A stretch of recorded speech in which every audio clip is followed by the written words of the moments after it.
नमस्कार किसान भाइयों, आपका हमारे YouTube चैनल में एक बार फिर से स्वागत है।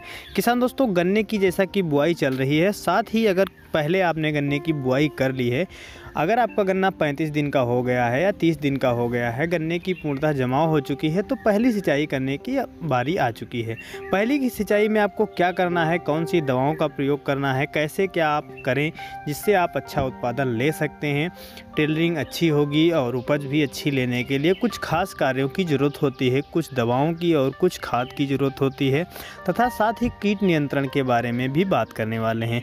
दोस्तों, सबसे पहले आप लोगों से अनुरोध है कि अगर आप हमारे चैनल पर नए हैं, अभी तक सब्सक्राइब नहीं किया है, तो नीचे दिख रहे रेड बटन को टच करके सब्सक्राइब कर दीजिए और पास में बने बेल आइकन को भी ऑल पर सेलेक्ट कर दीजिए, ताकि खेती और बागवानी से जुड़ी सारी जानकारी आपको समय समय पर मिलती है। दोस्तों, गन्ने की सिंचाई जो पहली सिंचाई है वह 30 से 35 दिन पर होती है। अगर आपका जो गन्ना है पूर्णतः जमाव कर चुका है, तब आप तुरंत इसकी सिंचाई कर दें। अगर आपका गन्ना 40 से 50% भी जमाव किए हुए है, तब भी आप सिंचाई कर सकते हैं। जो गन्ने की पहली सिंचाई है वह हमारी फसल की पैदावार पर काफ़ी ज़्यादा प्रभाव डालती है, क्योंकि इसी के साथ हमारे पौधे का विकास होता है, टेलरिंग अच्छी होती है। क्योंकि शुरुआती दौर में अगर हमारे जो गन्ने की टेलरिंग अच्छी हो जाती है तो हम अधिक पैदावार ले पाते हैं।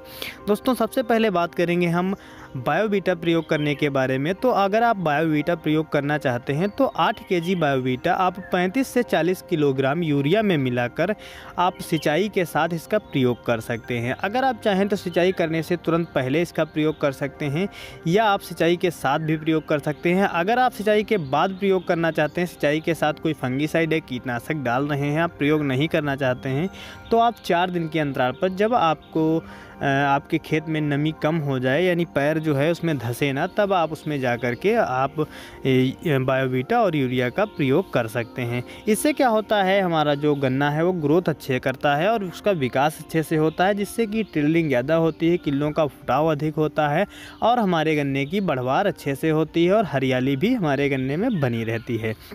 दोस्तों, इसके अलावा अगर आप चाहें तो जैब्रेलिक एसिड भी डाल सकते हैं।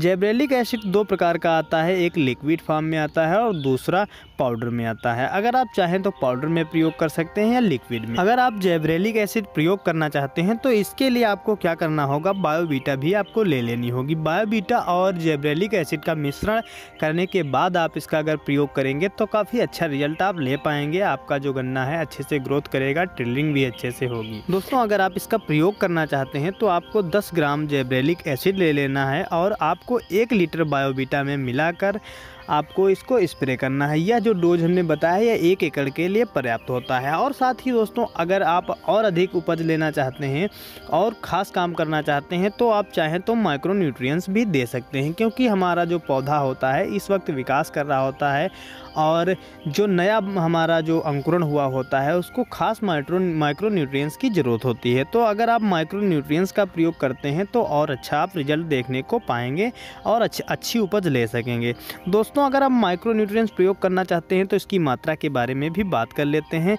माइक्रो न्यूट्रिएंट्स आप कोई भी ले सकते हैं, जो कि आप 2 केजी प्रति एकड़ के हिसाब से आप इसका प्रयोग कर सकते हैं। दोस्तों, अगर आपके गन्ने में तना बेधक या कंसुआ का प्रकोप दिखाई दे रहा है तो कीटनाशक अगर आप प्रयोग करना चाहते हैं तो क्लोरोप्लस साइपर, जो कि हमला नाम से दवा आती है, उसको आप 50 ml प्रति 20 लीटर के हिसाब से प्रयोग कर सकते हैं।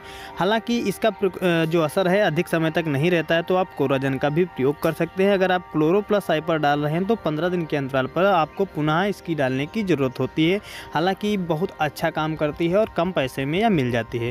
दोस्तों, ऐसे ही बेहतरीन वीडियो पाने के लिए हमारे चैनल को सब्सक्राइब कर लीजिए, ताकि गन्ना और अन्य खेती बागवानी संबंधित वीडियो आपको समय समय पर मिलते रहें। धन्यवाद।